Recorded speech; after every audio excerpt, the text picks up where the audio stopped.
আসসালামু আলাইকুম বন্ধুরা, আজকের রেসিপি খাসির হাড্ডি দিয়ে আমি নেহারি রান্না করে দেখাবো। সামনে যেহেতু আছে কোরবানি ঈদ, তো আপনারা নেহারি রুটির সাথে খেতে পারবেন বা খালিও খেতে পারবেন। আশা করি আমার পুরো ভিডিওটা দেখবেন। যদি ভালো লাগে তাহলে আমার চ্যানেলটা সাবস্ক্রাইব করে দেবেন। তো প্রথমে আমি দুটি খাসির হাড্ডি নিয়েছি। তো সুন্দর করে ধুয়ে পরিষ্কার করে আমি প্রেসার কুকারে দিয়ে দিচ্ছি। আমি ছোট ছোট করে কেটে নিয়েছি, আপনারা পরিমাণ মতো কেটে নেবেন।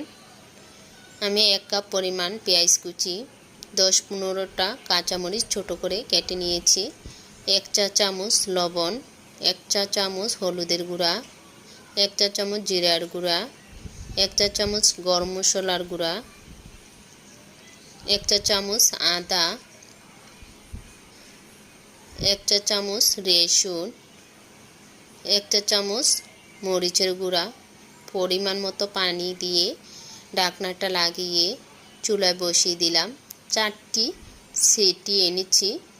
4টি সিটি আসার পর আমি ঢাকনাটা খুলে দিয়ে দিলাম 1 চামচ চাট মশলা, একটু তেঁতুল, 3টি শুকনা মরিচ দিয়ে আমি নেহারি রান্না করে নিয়েছি। আমার রান্না ভালো লাগলে কমেন্ট বক্সে